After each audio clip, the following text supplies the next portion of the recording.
With so many options, why choose Arizona State University? For me, the only online option was ASU because of the quality. Their faculty was really involved with their students and care about your personal journey. The dedication to my personal development from my professors, that's been extremely valuable to me. Earn your degree from the nation's most innovative university. Online. That's a degree better. Explore more than 300 undergraduate, graduate, and certificate programs at asuonline.asu.edu. Escucha, mañana tú y yo vamos a hacer que esta ciudad vibre. ¿De veras? Todos los periódicos publicarán lo mismo sobre la ejecución, pero nosotros nos llevaremos la palma, porque ¿sabes qué irá en primera plana? Una foto de Williams colgando de la soga por el cuello. ¿Una foto? Una foto, por primera vez en la historia, una exclusiva del Examiner. ¿Pero qué dices? Eso es ilegal. Allí no se puede entrar con una cámara. ¿Y quién va a notarlo?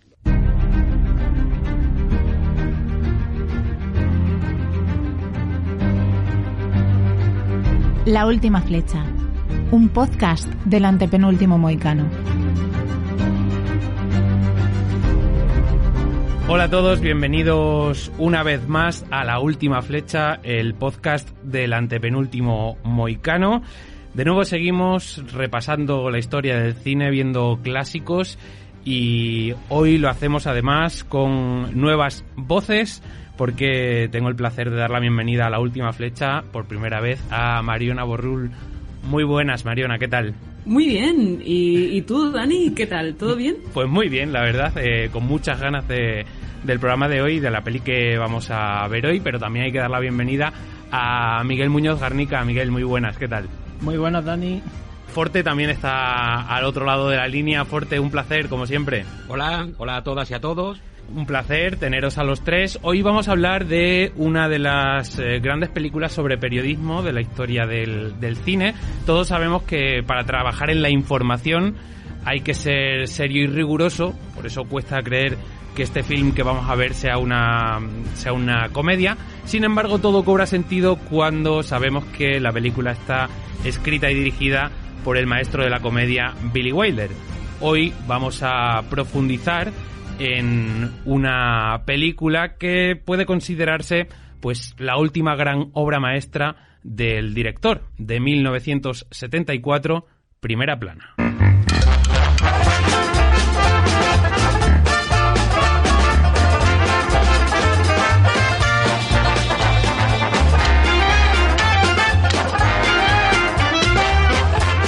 La película está coescrita por uno de sus socios al guión de los últimos años de la carrera de Billy Wilder, como es I.A.L.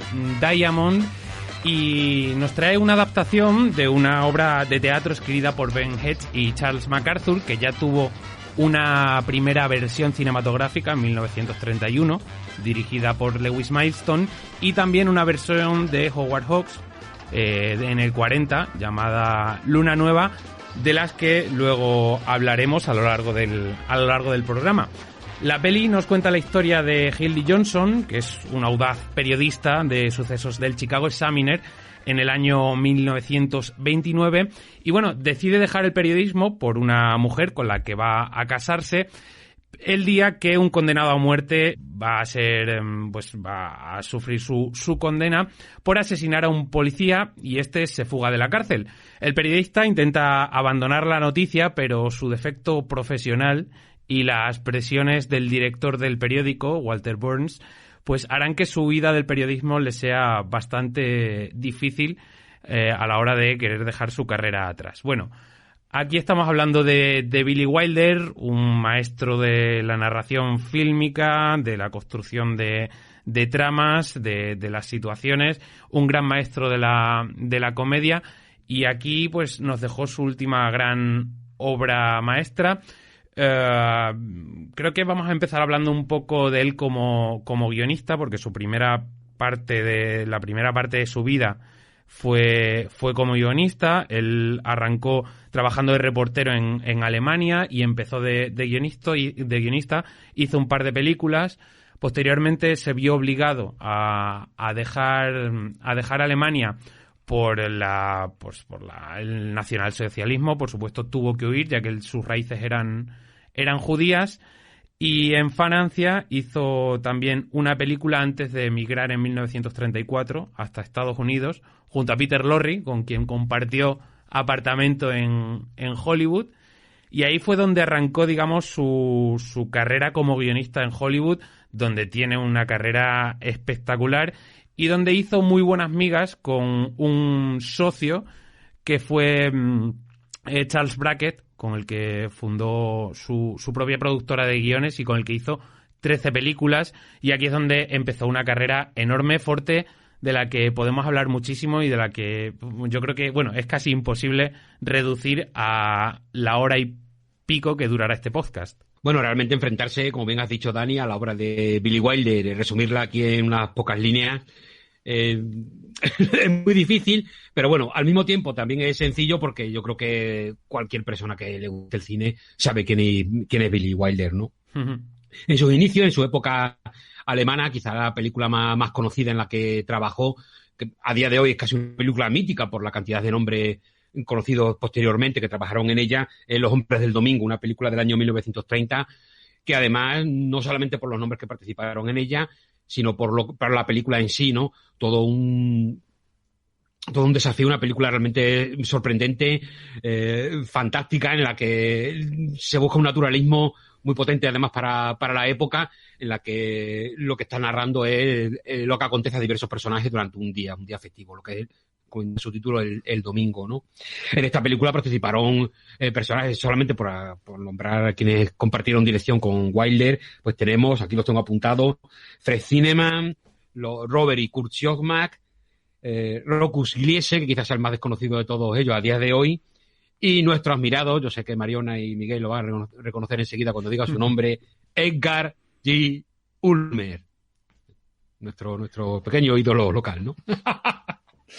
Y bueno, cuando va a Estados Unidos empieza a trabajar, como bien ha dicho Dani, con Charles Brackett, y bueno, trabajan con directores, voy a decir algunas para ir rápido, sobre todo Billy Wilder primero, él va trabajando en diversos guiones hasta que forma este dueto increíble con Brackett, ¿no?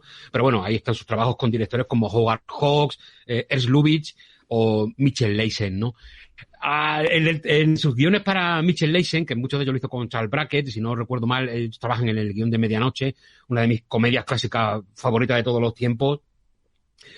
Una de las razones por las que Billy Wilder quiere pasar esa dirección es precisamente porque él siente que sus guiones son en cierta medida maltratados o no reflejan todos los aspectos que él quiere reflejar, ¿no? Vemos como estamos comentando, Billy Wilder es un guionista muy, muy ácido, muy irónico, entra a saco en todos los temas, un poco salvaje si queréis para definirlo, y precisamente con las películas de Mitchell Leisen, que es un director al que yo particularmente adoro, pero es que es todo lo contrario a Wilder.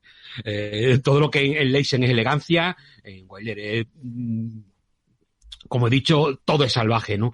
Y no le gustaba la forma de trabajar de las películas de Leisen, y fue un poco lo que ya dio el empuje final para que Wilder se lanzara a la dirección.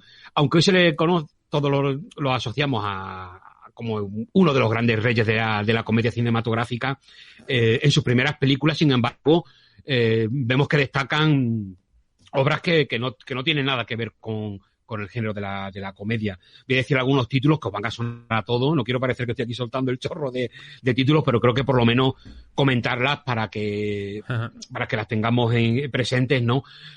Un clásico del cine negro como Expedición en el año 44, con una Barbara Stanwyck realmente espectacular.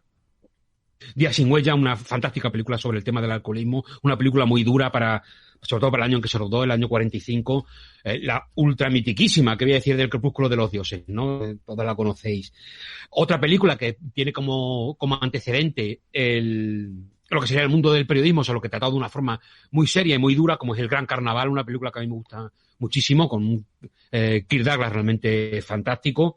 O otra película que le tengo mucho cariño, que es Traidor en el infierno, que bueno, la típica de la guerra mundial, pues unos tipos que están prisioneros en un campo de concentración nazi, en un campo de prisioneros, en este caso, pues, un campo de concentración, son militares, ¿no? Y como trazan, hay una fuga, una película muy, muy apasionante. Todas estas grandísimas películas, excepto Traidor en el infierno, que sí tienen muchos toques ya de comedia, pero ninguna es una comedia per se, como que sería después el género en el que más brillaría, por el que más es recordado hoy, dentro de que todas estas películas que he comentado o que he citado, dentro de lo que cabe, son muy conocidas. El Crepúsculo de los Dioses quizá la que más, ¿no? Es que te pones a contar películas de Billy Wilder y es que te salen obras maestras y clásicos por todas partes. La tentación vive arriba, Sabrina con faldas y a lo loco. O sea, te pones a contar y no paras. ¿Alguna cosita más que te quede fuerte? No sé. No, porque he querido hacer un resumen rápido. Después, ya queréis que comentemos algo de Hedge y MacArthur, que son los guionistas. Yo creo que en esta película, además, muy importante tenerlo siempre presente. Yo lo único que diría es que cada vez, digamos, hablando de primera plana y Billy Wilder, hay que tengamos presente que también estamos hablando de Hedge y MacArthur, porque en este caso la obra en la que se basa el guión de la película son también importantísimos, ¿no? Porque aunque es una película muy Wilder, pero que no se nos olvide quién la escribió, ¿no? En breve, Mariona y Miguel, seguís hablando, pero voy a poner un poquito en contexto la película. Perdonad que estamos aquí, Forte y yo, que no paramos. Hay que decir que esta peli, Primera Plana, como digo, se puede considerar ya la última obra maestra de Billy Wilder. Estamos hablando de 1974. Utiliza, en este caso, a sus dos... a los que se convertirían en sus dos actores de cabecera, Jack Lemmon y Walter Matthau, que ya habían trabajado con él en Bandeja de Plata, y que lo harían a posteriori también en su última película, en Aquí un amigo. Pero hay que decir que ya Wilder en los años 70 estaba de capa caída en la industria. Venía de dos fiascos en taquilla por aquel entonces, con Bésame tonto en el 64 y con ¿Qué ocurrió entre tu padre y mi madre en el 72, que no fueron muy bien acogidas por la crítica, a pesar de que a posteriori son películas muy bien reconocidas por parte de la crítica actual. Y bueno, volví a escribir, por supuesto, con un compañero guionista, ya lo he nombrado, y a L. Diamond, acostumbrado como siempre a ser coescritor de sus guiones. Y la prensa les consideraba ya un poco pues dinosaurios de la época. Estamos en una época en Hollywood en la que el cine estaba cambiando por completo, las normas estaban cambiando, la forma de producción estaba cambiando, y ya estas personas pues eran viejos haciendo cine a la antigua usanza. Tan viejos eran que ni siquiera las mayor no aceptaban las pelis. Les costaba muchísimo a Billy Wilder encontrar financiación para sus películas, pero no solo eso, es que las aseguradoras no querían asegurar las películas de Billy Wilder porque era tan mayor, con 70 y pico años, que les daba miedo que se muriese del esfuerzo en algún rodaje, y no querían asegurarle. O sea, hasta ese punto llegaba a ser un impedimento para que Billy Wilder pudiera hacer cine su propia edad. Así que con este contexto, con las mayor en contra y con la crítica en contra, llega con esta Primera Plana, donde hace un homenaje y una crítica, yo creo que a partes iguales a través de la comedia, del propio periodismo. Y bien, sabiendo que viene de dos versiones anteriores esta peli, Miguel, Mariona, vosotros habéis visto las pelis anteriores, las anteriores adaptaciones. Contadnos un poco las impresiones de la peli. Miguel. Bueno, yo antes que nada tengo que decir que la historia de Billy Wilder tiene esa parte muy triste de esos últimos 20 años que se pasó por todo Hollywood rogando que le dejaran hacer más películas, y creo que es muy buen ejemplo de lo que se convirtió Hollywood en los años 60-70, como muchos autores han contado, que pasó de convertirse... Las productoras de cine pasaron de estar en manos de productores superpoderosos a estar en manos de agentes de marketing y gente que tenía una mentalidad absolutamente mercantilista ya sobre todo lo que hacían, y eso fue lo que le costó a Wilder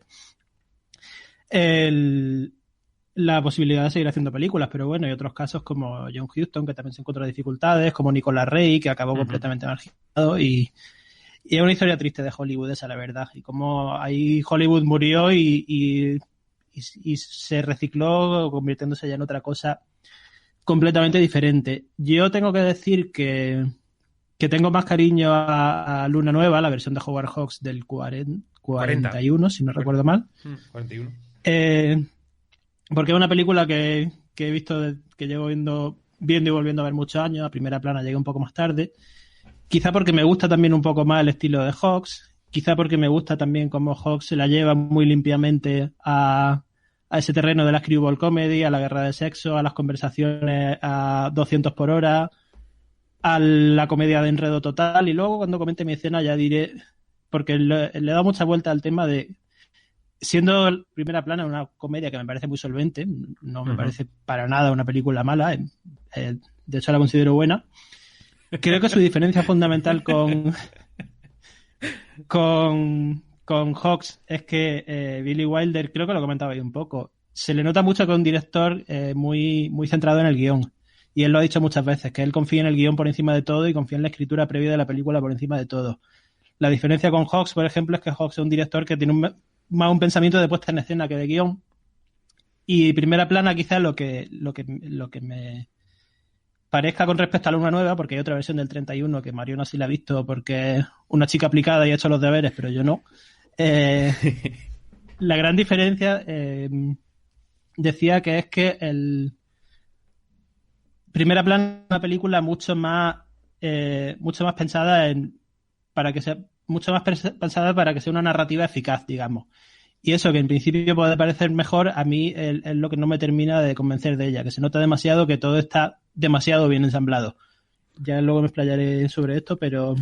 me resulta una crítica algo bueno, un poco extraña. Bueno, Mariona, que tú has sido la aplicada y te dejamos para el final encima, muy mal por nuestra parte, tu impresión de Primera Plana y habiendo visto las 3 versiones, cuéntanos un poquito.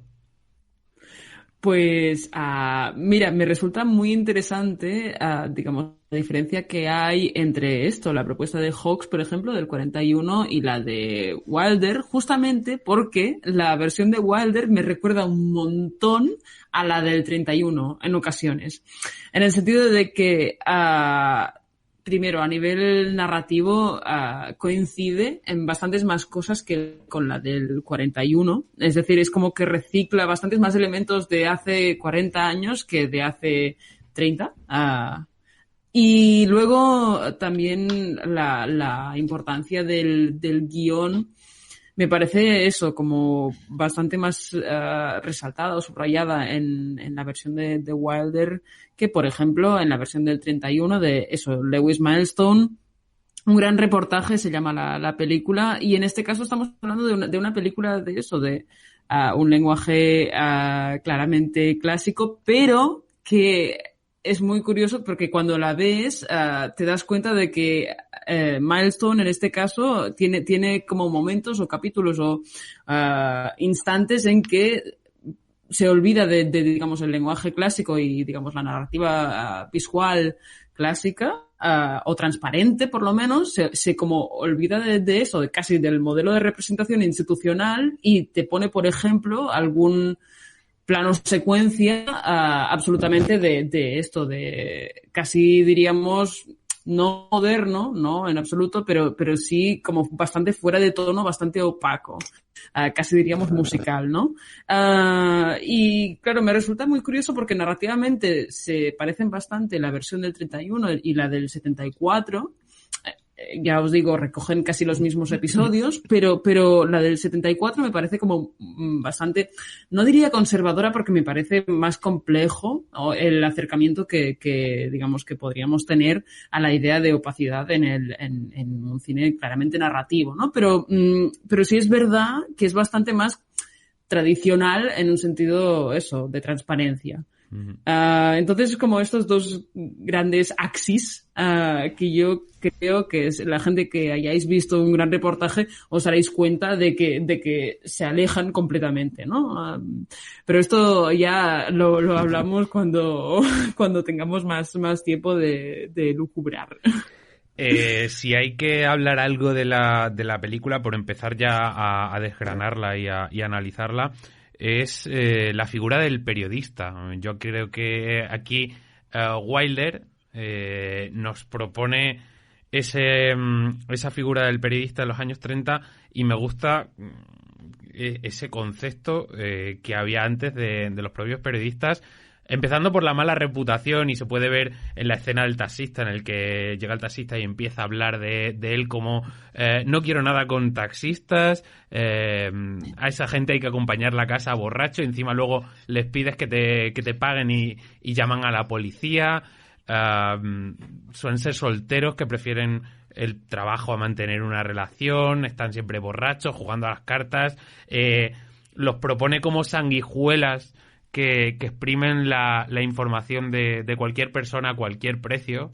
No sé, en ese momento en el que sale en la camilla el doctor, el médico de Viena, que está a punto de, que está herido, y están preguntándole ¿qué tal su paso por la ciudad? ¿Qué le parece Chicago? O sea, les da un poco igual todo con tal de exprimir la información. Y yo creo que a pesar de que quizá ya en la época en la que se hizo la película, en los años 70, ese concepto del periodista es muy exagerado, creo que era un poco así, y sí que me gusta esa imagen que da con respecto a la fórmula de comedia, y que funciona en pantalla y genera situaciones maravillosas, como por ejemplo ese momento en el que se ponen a dar cada uno una noticia y no tienen ni pies ni cabeza, cada uno la lleva por su cuenta, es información completamente subjetiva, mucha información es de poquísimo interés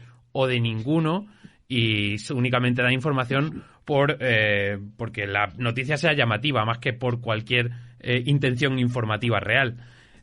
Yo creo que ¿qué opinión tenéis de la figura del periodista que propone Wilder? Bueno, yo tengo que decir, yo tomé una decisión en mi vida cuando tenía 18 años, que fue estudiar periodismo, que todavía sigo planteándome por qué. Pero, claro, todas estas cuestiones justamente las estudiamos mucho en la carrera, como el periodismo americano de principios de siglo es muy famoso porque los periodistas lo llamaban los muckrakers en una época, que significa literalmente los escarbadores de cieno. Y creo que la película refleja eso perfectamente. Y bueno, ahí tenemos la figura, creo que fue William Randolph Hearst, que luego fue quien inspiró Ciudadano Kane, que se inventó noticias para provocar la guerra entre España y Estados Unidos por Cuba, y eso es 20 años antes de la película, que creo que transcurre en los años 20, y refleja una percepción que yo creo que está recogida históricamente, que los periodistas eran auténticos buitres carroñeros, y que en los años 20 esa percepción se mantenía. A mí me hace gracia incluso que en la versión de Hawks, el principio de la película, siendo una película que se distancia tan solo 10, 15 años de la época en la que se ambienta, ya advierte en los intertítulos que esa imagen del periodista ya no existe, que eso está superado, ¿no? Uh-huh. Pero yo decía que yo estudié periodismo, y recuerdo cuando empecé mis primeras prácticas en el diario ABC, una cabecera histórica de nuestro país, como los periodistas más mayores de la redacción hablaban con añoranza precisamente de esa figura del periodista que, según ellos, se había mantenido todavía durante los años. Ellos hablaban con mucha añoranza cómo se juntaban precisamente en las salas de prensa de los tribunales o de cualquier institución y montaban timpas de póker hasta las tantas de la mañana mientras se ponían a beber. Siempre ha sido un diario muy conservador, o sea que el ABC, ¿qué esperabas? Efectivamente, pues eso, pero que esa imagen del periodista canalla todavía sigue siendo objeto de nostalgia, que lo sepáis. Yo obviamente no he vivido el periodismo así para nada. Mi imagen del periodismo es un pringado delante del ordenador picando teletipos, pero hay que decir que otro concepto que podemos sacar del periodismo en el 74, estamos hablando de que 2 años después justo se estrenó Todos los hombres del presidente, y ahí vemos la contraposición real de las dos figuras del periodismo y lo que ha pasado y el tiempo que ha pasado y cómo ha cambiado la figura del periodista. Sí, totalmente. Porque desde luego lo que está claro es que la visión, como ahora ha apuntado Miguel, del periodista que se da en la película, yo creo que en todas sus versiones, esto es obra de Hedges y MacArthur, ¿no? Dentro de que por muy canallas que los pinten, por muy sanguijuelas que nos parezcan, en el fondo una visión casi diría romántica del periodismo, ¿no? Porque al fin y al cabo lo que nos parece decir la película al final es que la única forma de derrotar o de echar abajo las verdaderas sanguijuelas del país, ¿no? Que son esos políticos corruptos, ¿no? Esos individuos que se venden a todo, ¿no? O incluso a cierto tipo de de inteligencia, ¿no?, intelectual, como podría ser el psicoanalista que aparece en la película, ¿no? La única forma de luchar es precisamente si tienes los pies en el fango, si estás lleno de barro, ¿no? Si te mueves entre la sociedad, tú la vas a reconocer enseguida y no te vas a parar ante nada con tal de detenerla, ¿no? Aunque a veces utilices trucos y triquiñuelas casi indignas de personas, ¿no? Bueno, y de todas formas, realmente hay que cuestionarse un poco para qué, ¿no? Porque te das cuenta viendo la película de Wilder, pero también el resto de adaptaciones, que, o sea, realmente son bastante indeseables como grupo. Es como, quizás por separado puedan ser todo lo carismáticos y toda la buena gente que tú quieras, pero como grupo son unas hienas. Así de claro, cuando...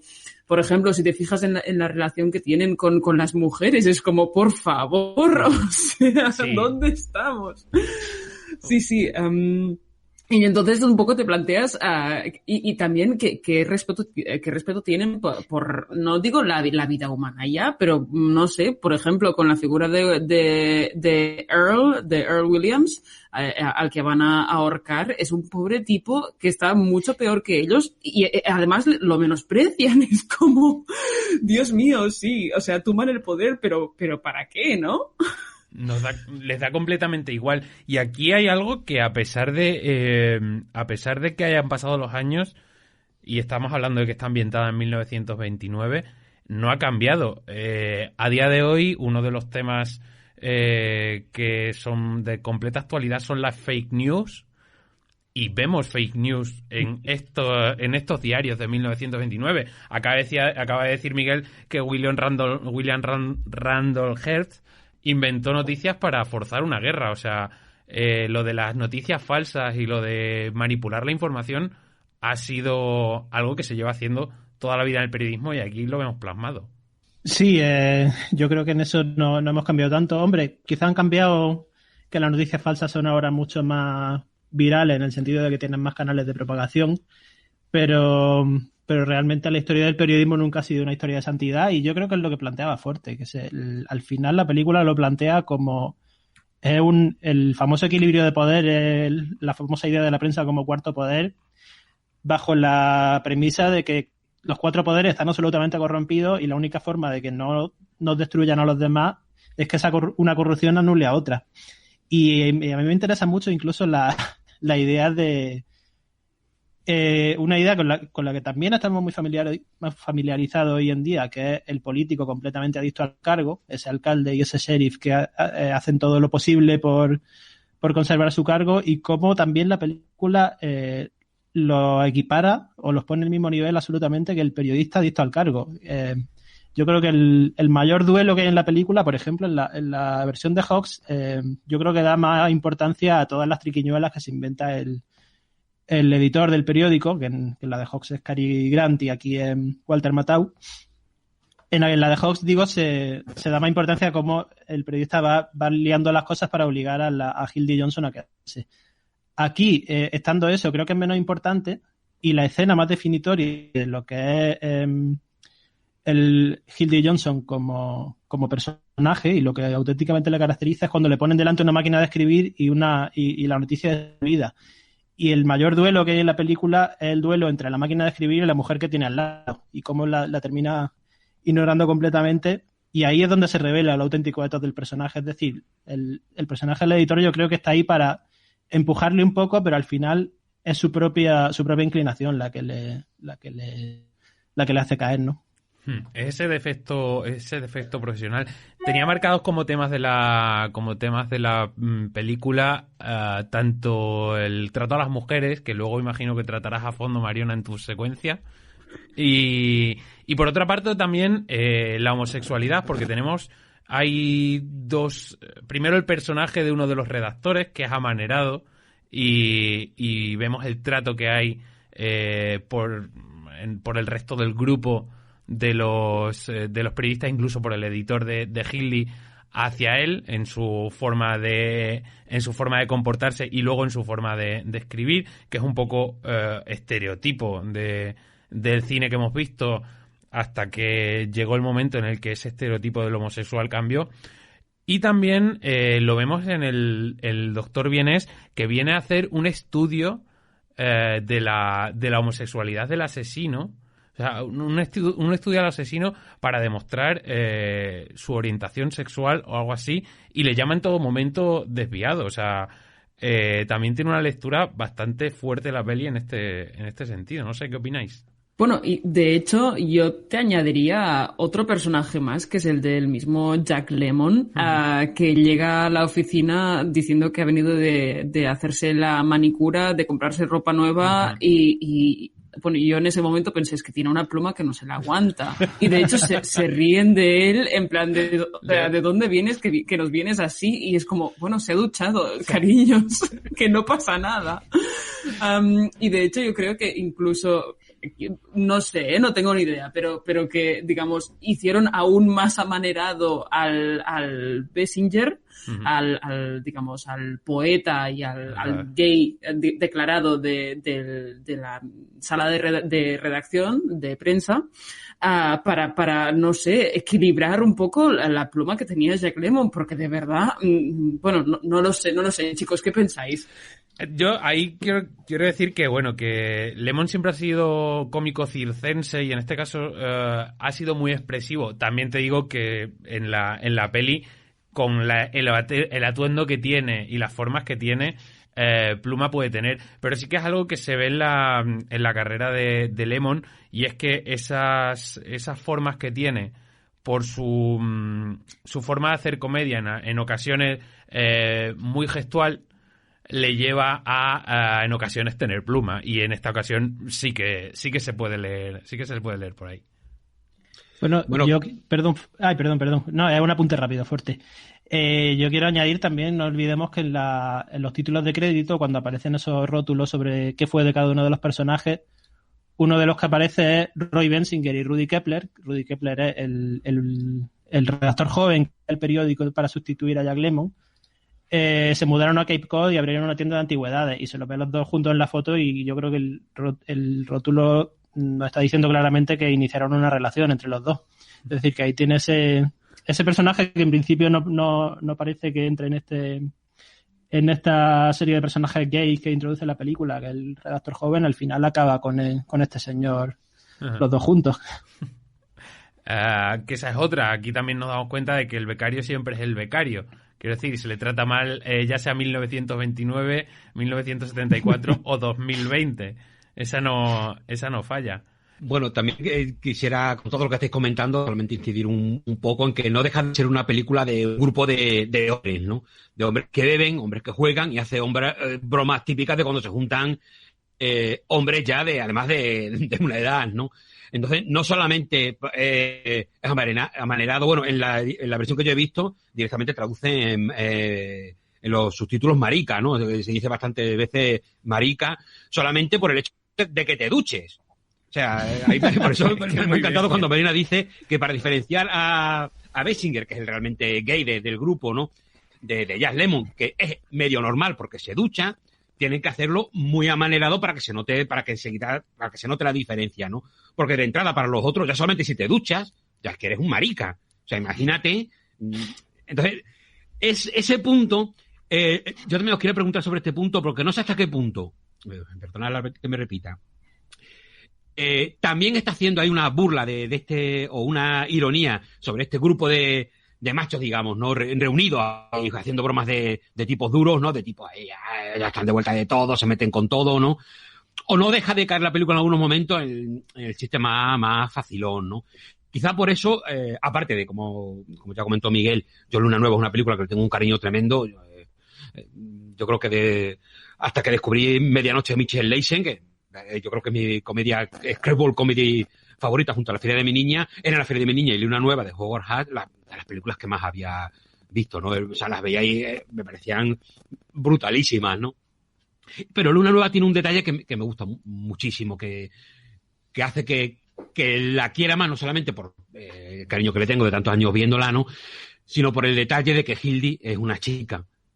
En el año 41 ya no estaba el código Hays, la mujer trabajadora no era una imagen habitual en el cine. Pero es que además, el tipo de mujer trabajadora que sale en Luna Nueva, que es nada va a impedir que lo que llevo dentro, ni yo misma voy a poder echar abajo mi pasión, mi verdadera vocación, que es la de ser periodista, ¿no? La de trabajar. Y me encanta.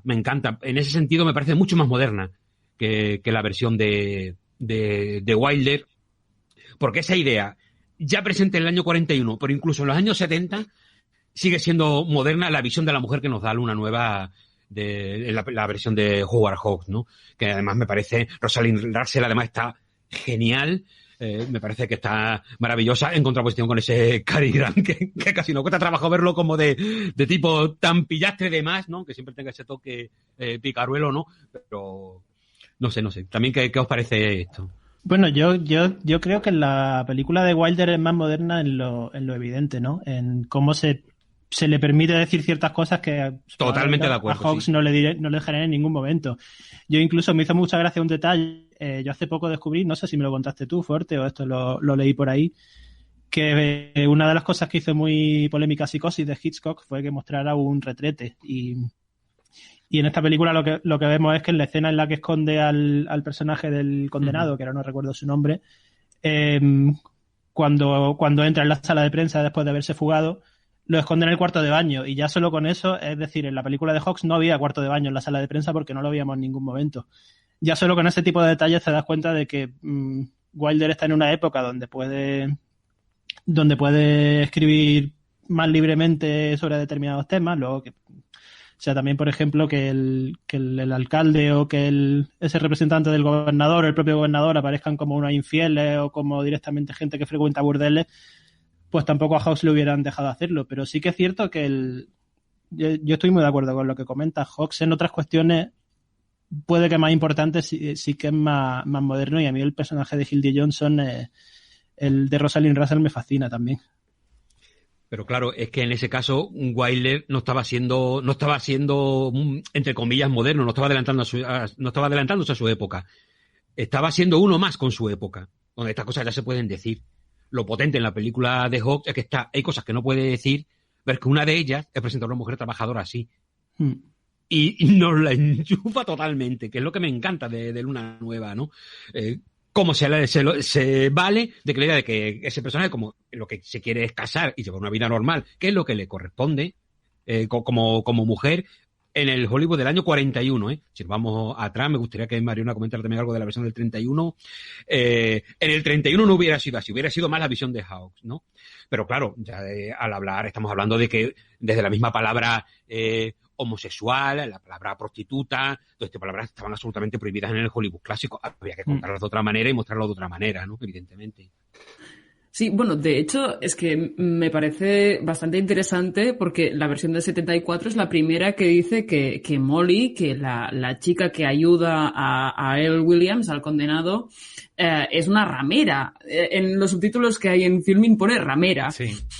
Es la primera vez que se menciona y realmente, bueno, yo no lo echaba en falta en las otras versiones porque no creo que, bueno, aporta, obviamente que aporta, pero se sobreentendía de alguna forma, ¿no?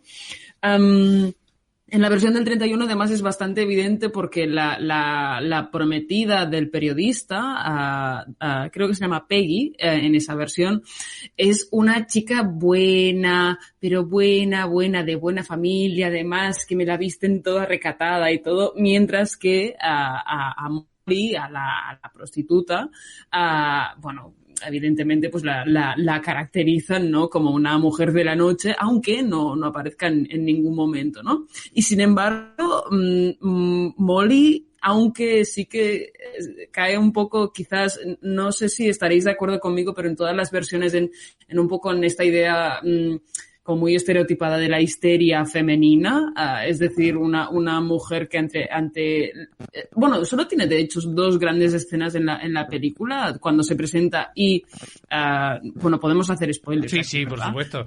Estamos hablando de 50 años. Yo creo que ya quien no ha tenido tiempo de verla, no sé. Claro. Y si no, este es el momento de parar, ver la película y volver al podcast. Volved, por favor. Pues no, es un personaje que solo tiene dos escenas, se presenta, dice que solo ha visto a Earl Williams una vez en su vida y la siguiente escena se tira por la ventana porque le parece injusto lo que le están haciendo al pobre hombre. Y es como... O sea... Injusto un momento, y también por salvarle. Si te das cuenta, lo hace por salvarle, porque están a punto de encontrarle metido en el escritorio y se lanza por eso. Que me parece además una distracción, bueno, un ultimátum de distracción. Claro, literal. o sea, es el último, el clavo ardiendo al que agarrarte. Pero mira, Mariona, hay una cosa muy, muy chula en lo que has indicado al principio, de cómo se refieren a ella directamente como ramera, ¿no? Que quizá en la versión moderna, quizás se haga falta, porque ya en los años 70 una mujer puede ser independiente, pero en los años 30, años 40, solamente con el vestuario no hace falta añadir más. Pero es que encima en la película el recluso, ella lo acoge un tiempo en su casa, una mujer soltera acogiendo un hombre en su casa que no viste de la forma adecuada y que encima pues seguramente su forma de hablar no es la elegante o la que se espera, ¿no? Evidentemente no hace falta explicitarlo, ¿no? Que quizá lo que hay que buscar más en el no solamente porque sea cine clásico o no, sino porque en la época ya se sobreentiende, ¿no? Son detalles muy bonitos al comparar todas las películas, porque además ves cómo se recibían no solamente el cine, sino lo que son un poco lo que era la sociedad de cada época, ¿no? A mí el personaje de Molly, dentro de que tiene razón Mariona de que cae en ese cierto histerismo, lo que pasa es que, joder, es que a mí me parece, es que me cae tan bien, no puedo, o sea, por mucho que la pongan quizá exagerada o un poquito de más, es que casi me parece, realmente, yo creo que se ve en todas las versiones, ¿no? Dentro de, da igual cómo nos lo presenten, pero quizá, de alguna manera, tanto Molly como el recluso que se fuga, ¿no? No dejan de ser los más humanos, ¿no? Quizás son los más sencillos. Y también me gusta esa idea de la película, ¿no? ¿Quiénes son los más sencillos? El pobre desgraciado que no tiene donde caerse muerto, y la prostituta, son los más humanos. El resto parece que solamente buscan su propio beneficio, ¿no? Bien sea político, bien sea en el negocio. Que no deja de ser una idea muy romántica de las clases sociales, pero a mí sí me gusta que aparezca esa idea, ¿no? Me parece, bueno, súper adecuado lo que comentas de un poco la humanidad del personaje de Molly y de Earl Williams, sobre todo también porque Molly está interpretada por Carol Burnett. Que, bueno, vosotros seguramente la sabréis, digamos, encasillar un poco mejor, pero yo por lo que he leído era considerada la reina de la comedia estadounidense. O sea, presentadora de su propio show de entrevistas, además con una entrevista muy famosa, Gloria Swanson, ganó un montón de Emmys y de Globos de Oro, y realmente, bueno, en el cine tuvo pocos papeles relativamente conocidos, pero destacó sobre todo en la película de Annie del 82, de John Huston. Uh-huh. Y siempre hace un poco el personaje, en este caso en Annie hacía de Miss Hannigan, este tipo de personaje un poco como, es decir, muy honestamente ido, de alguna forma, muy humano y muy, digamos, susceptible a romperse por alguna parte, ¿no? Y me parece, bueno, coherente con lo que era su carrera dentro del cine, no tanto dentro de digamos, de su figura como presentadora televisiva, ¿no? Estamos hablando perdóname, Mariona, es precisamente con la imagen con la que yo la identifico. Por mi provecta edad.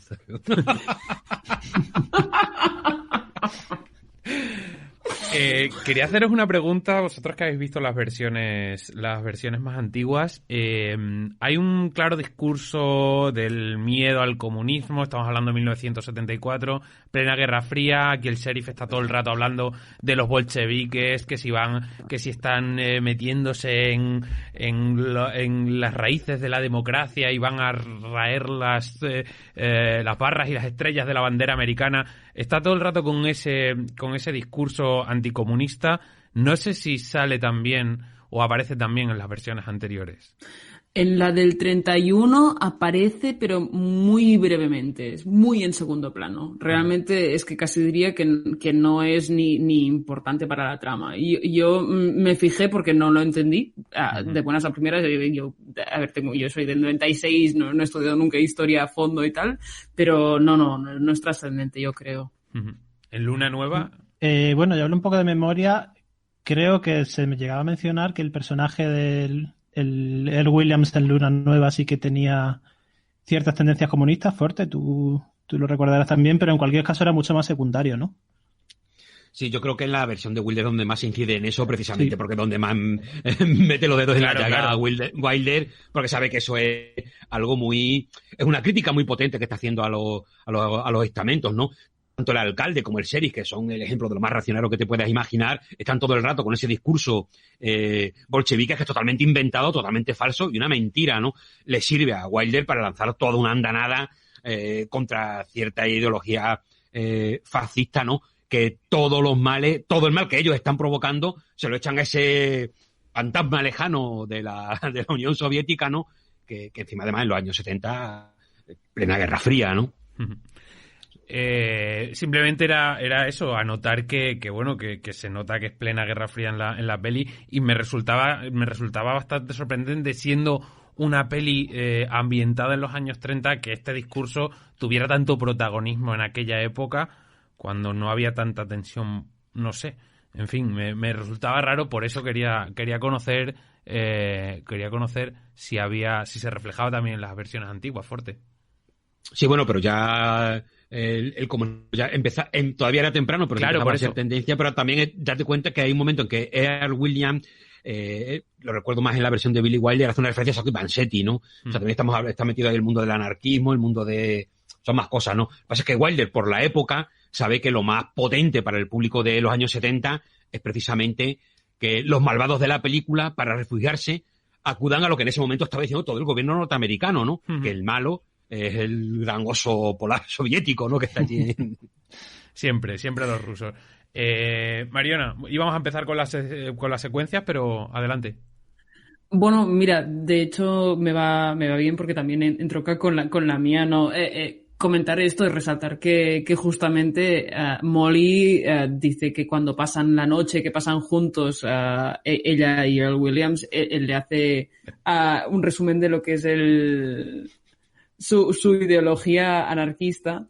Pero también es importante que la película de Wilder es la única que viene fechada.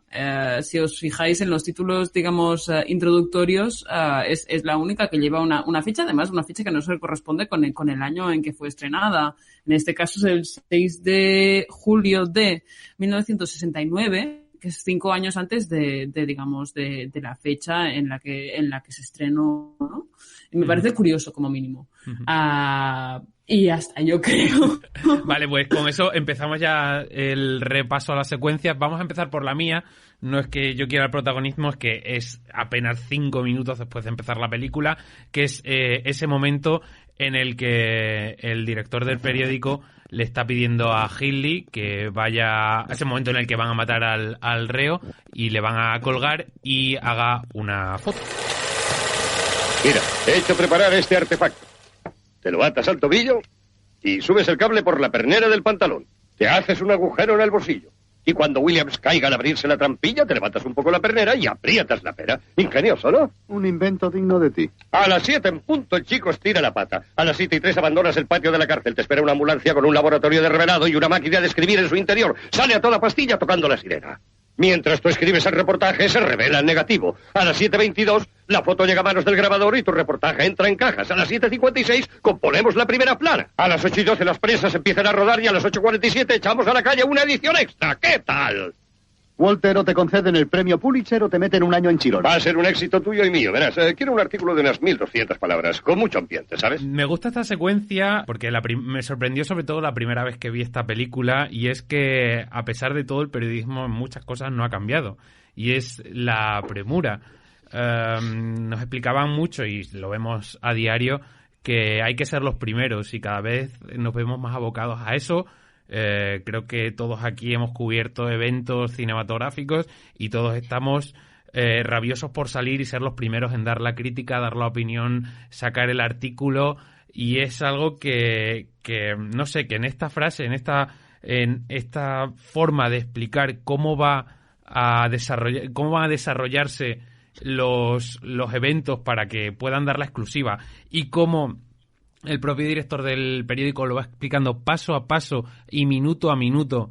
A las 7 tal, a las 7:15 tal, a las 7:23 tal, a las 8 tal, y en 1 hora y 45 minutos tenemos una tirada en exclusiva del periódico con esa exclusiva.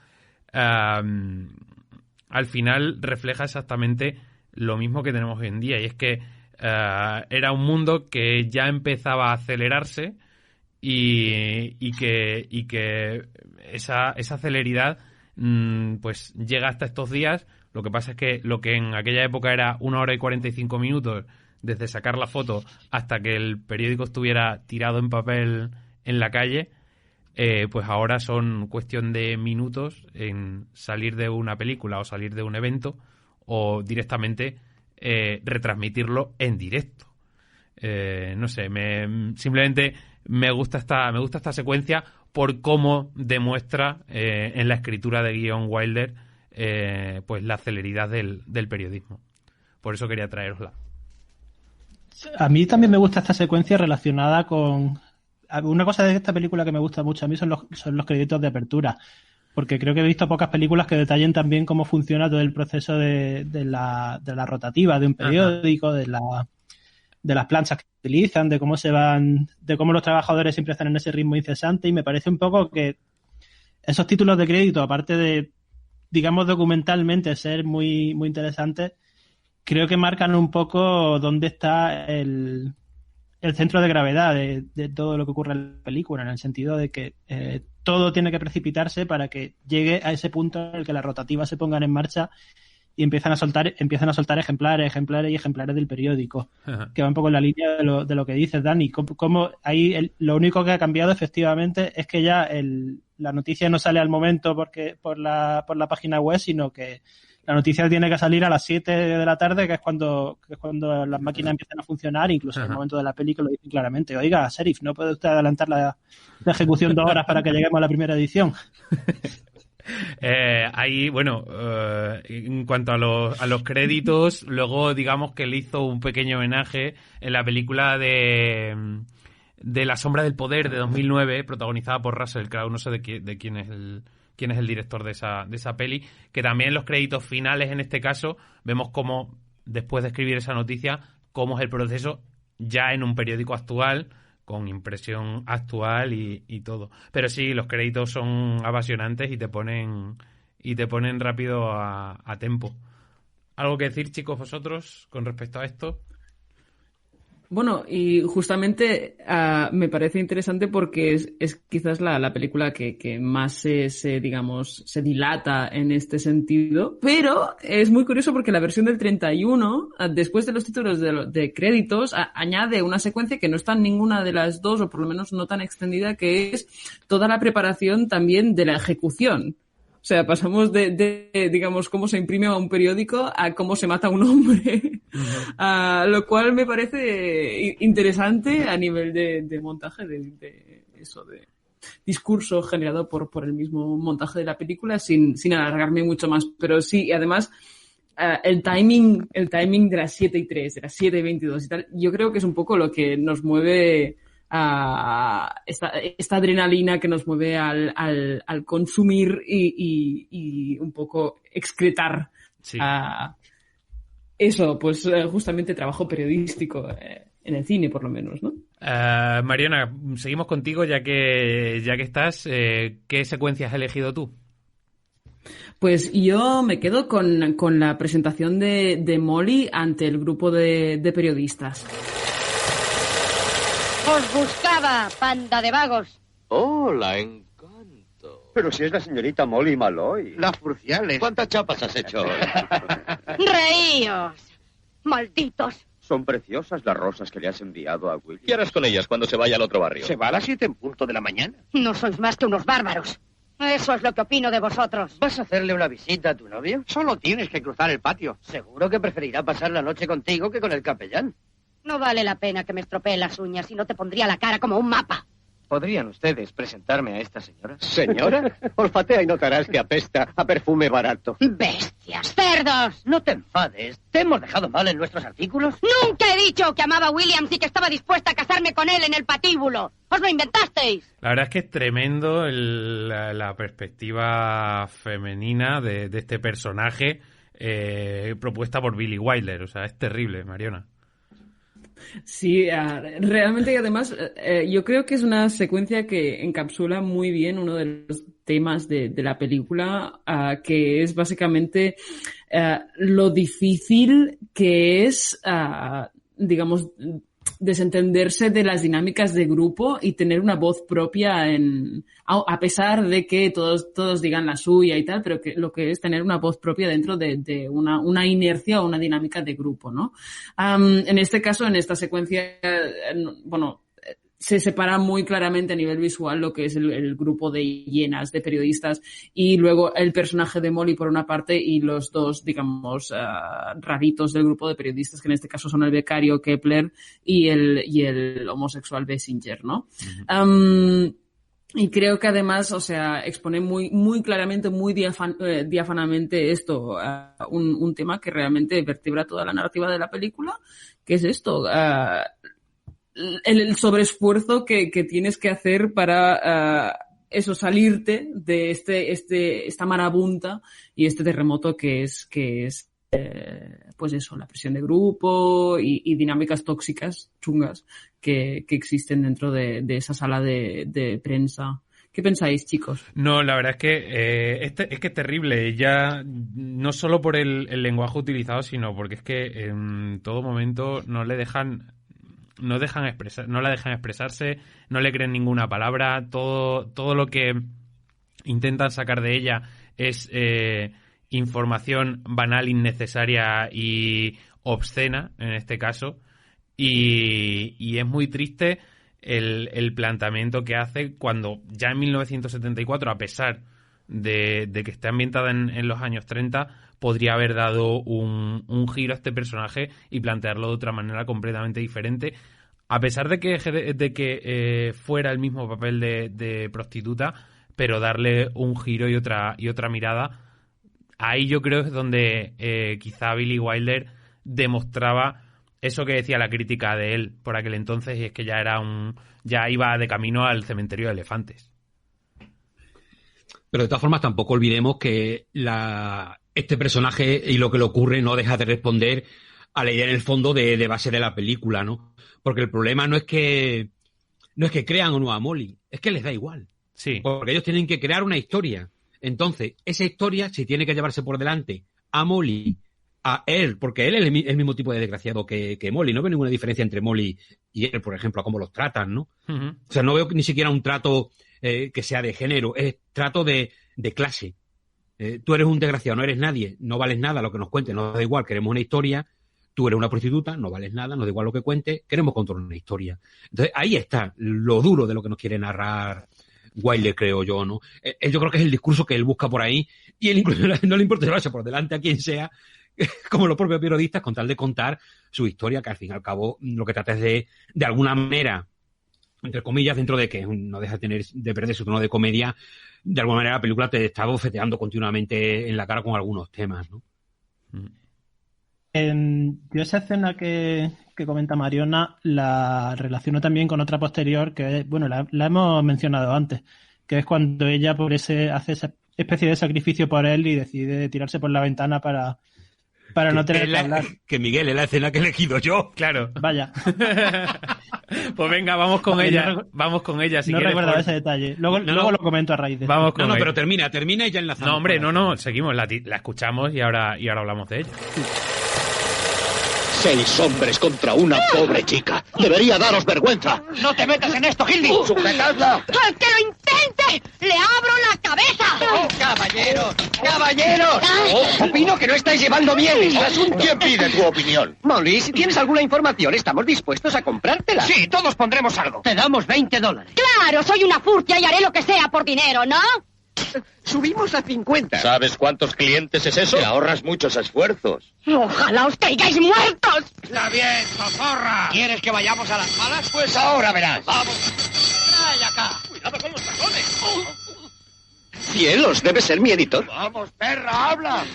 ¡Antes prefiero la muerte! ¡Está bien! ¿Queréis saber dónde está Air Williams? ¡Os lo voy a decir! ¡Seguidme! ¡Ah! ¡Molly! ¡Cielo santo! Y salta y cae y lo primero que dicen de ella es mujer de mala reputación, salta por amor para salvar a su novio o algo así. Terrible, de nuevo. Fuerte. Sí, pero no deja de ser el tono de que quiere presentar la película a los periodistas en todo momento. No se detienen ante nada, da igual lo que sea, ¿no? Me gusta mucho lo que ha comentado Mariona del sobrepersona ante lo que es una fuerza de grupo, porque esta escena es casi lo que ella ha comentado, solo que llevado ya al extremo, ¿no? Aquí ya el sobreesfuerzo de Molly enfrentándose a ese grupo de hienas desatadas que son los periodistas, se ve además no solamente, como ella muy bien ha explicado en la escena que ha elegido, de cómo Wilder encuadra a los diversos en solitario contra los periodistas. Aquí es más el movimiento de los propios periodistas acercándose a esa ventana cuando se ha tirado, ¿no? Se acerca casi como una juería a asomarse haciendo los comentarios. Cuando ahora la versión doblada no lo noto tanto, pero o quizá también porque estaba en lo que es dentro del contexto de toda la película, pero hay dos cosas que me llaman mucho la atención en esta secuencia. Ya no voy a entrar tanto ya en la temática, en las cosas que hemos comentado, verme quizá por otros derroteros, ¿no? La primera es que en la versión original me da la sensación de que hay más silencio después de que se tira. Sí, hay un pelín. He cortado un pelín de. Vale. Tampoco raro, tanto, porque es una cosa que me gusta mucho. Una película. Perdona, Dani, dime. No, pero apenas es un segundo, no mucho más, ¿eh?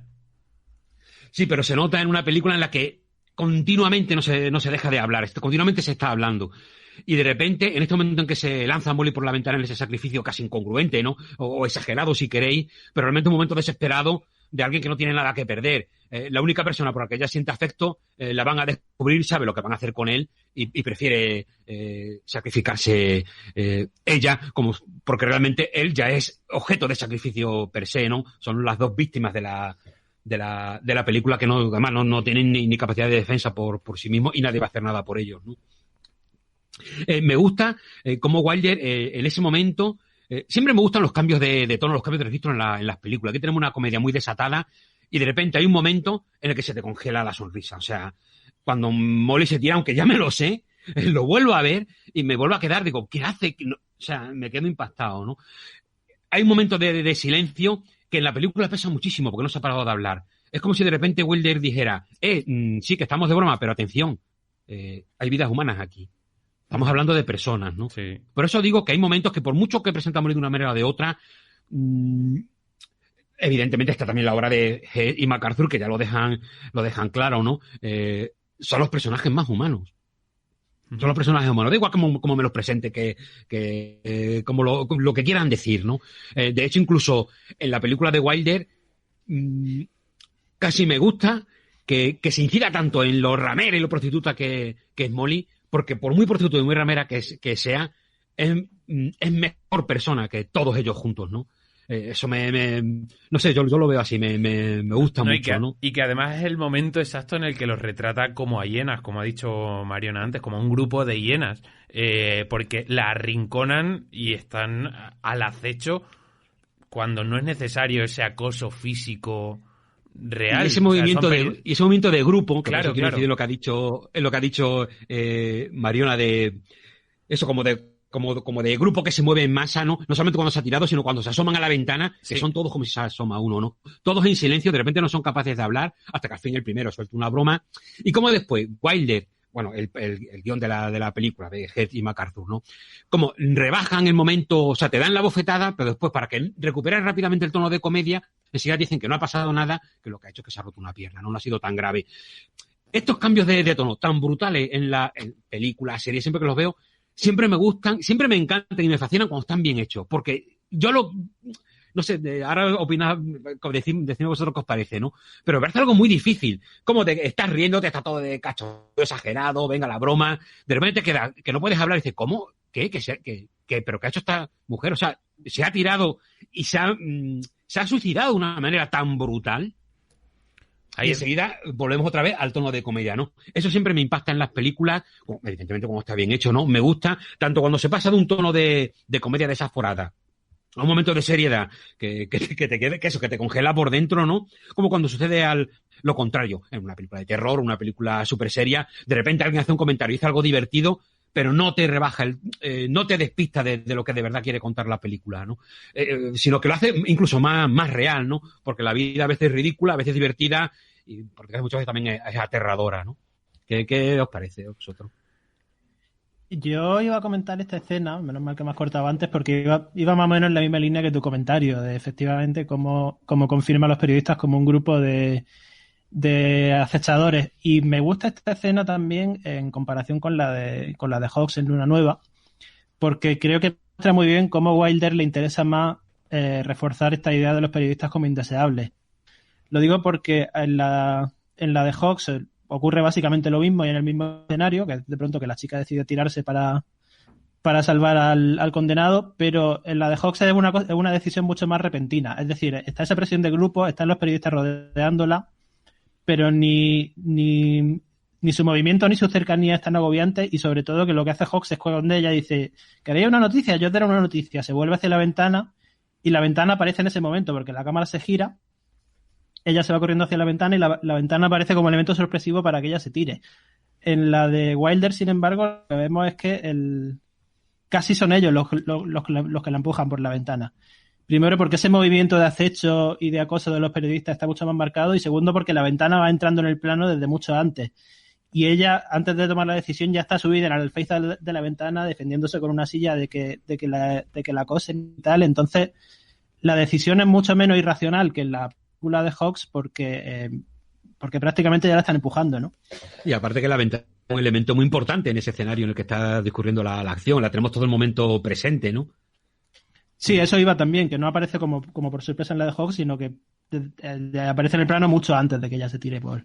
Y también, aunque no venga a cuento, también la propia ventana es fruto de uno de los gags que a mí me parece más divertido de la película de Wilder, que cuando están hablando, cuando han ido los tipos, los super camiones, los super transportistas estos a recoger el mueble, ¿no? Dice, no, si lo que vienen es a llevarse, no recuerdo, una flor, una tontería. No, y por la maleta de Hildy. Con el que se van a llevar el mueble. Eso, el gancho vuelve a irse hacia arriba. Me parece un gas visual. En una película tan hablada, ese gas visual me parece una absoluta maravilla. Ahí estuvo sembrado, Walter, la verdad que sí. Pues vamos, si quieres, con la última secuencia. Miguel, ¿cuál has elegido? Pues yo he elegido la escena en la que Hildy Johnson y Walter Barnes dan con su hueso en la cárcel. Has destrozado mi vida, eso es lo que has hecho. ¿Quién, yo? Pero qué tonto soy, dejarme embaucar por tu palabrería. Les pondrán nuestros nombres a las calles. Nunca en toda mi vida volveré a encontrar una chica como ella. No creí que la cosa fuera tan seria. ¿Por qué no me lo dijiste? ¿Cómo que no te lo dije? Yo sería la última persona en el mundo que intentara oponerse a tu felicidad. No, eres un hipócrita asqueroso. De todos modos, ya es tarde. Todavía no, porque hay alguien que ve la... ¡No me vengas con el rollo del poder oculto! Bueno, yo he escogido esta escena sobre todo para hacer una comparación y tratar de explicar, siendo dos películas que me gustan bastante las dos, porque me decanto por la de Hawks. Entonces, para dar primero lo que tienen en común, las dos escenas cuentan cómo Hildy Johnson y su editor retienen al condenado que se ha escapado para sacar la exclusiva de que su periódico lo ha capturado y no la policía.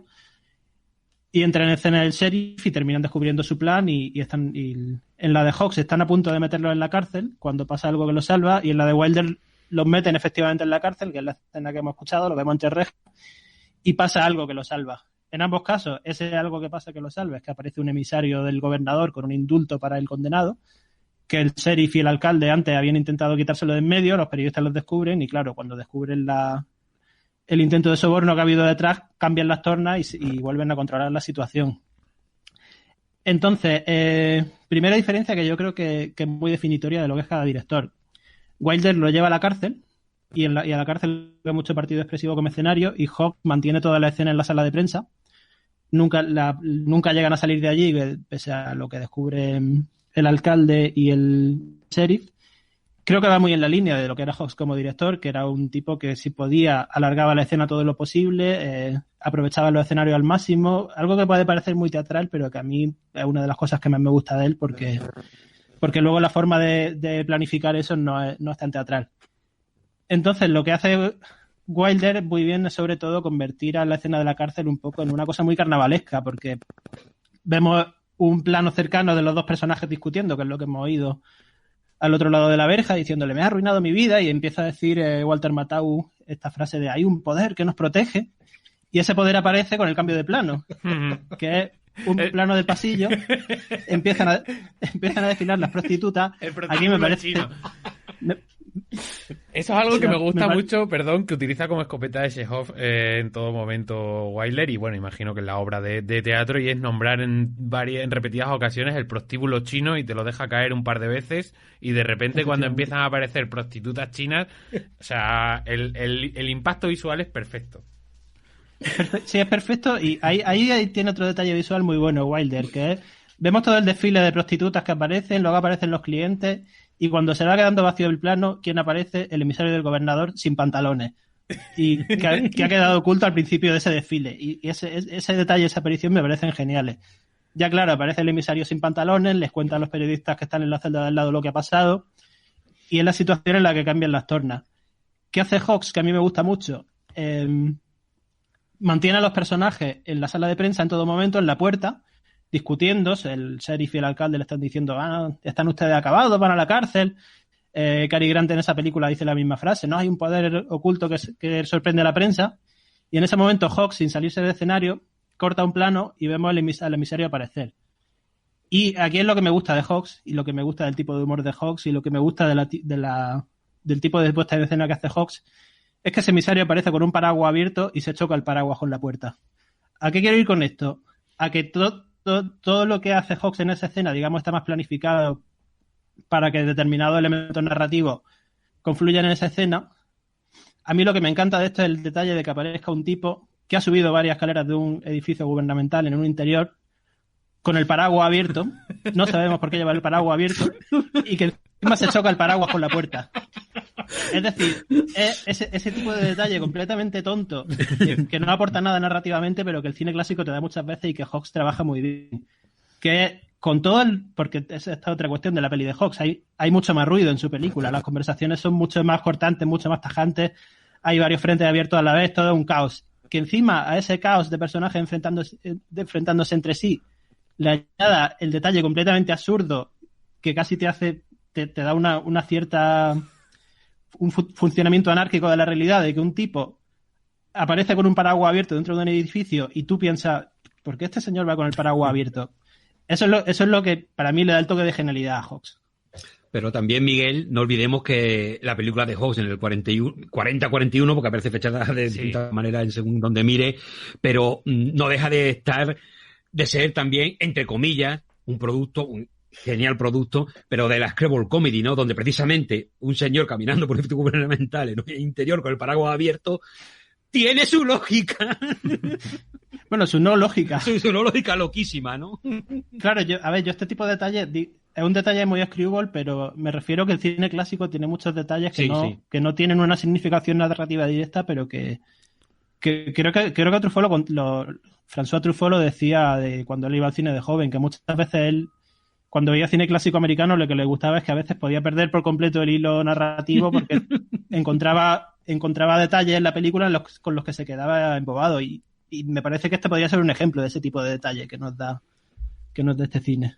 Creo que hemos llegado al final. Esto ha sido Primera Plana. ¿Qué tal? ¿Qué os ha parecido el programa? ¿Bien, Mariona? ¿Tú qué es tu primera experiencia? ¿Bien? ¿Todo bien? Y yo es que me quedaría 2-3 horas más hablando de ni que sea de paraguas y marcos de puerta, ¿eh?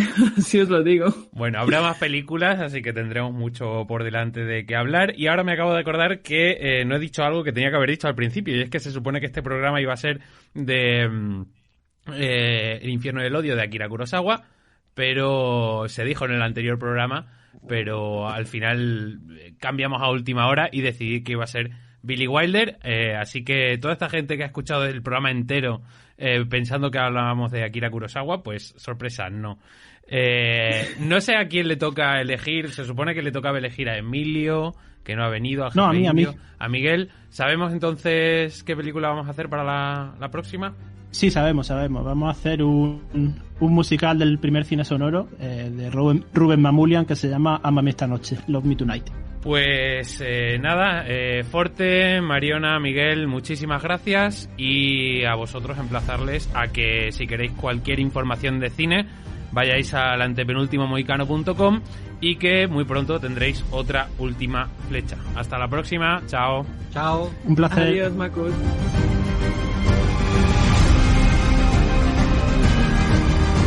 La última flecha. Visítanos en www.elantepenultimomohicano.com.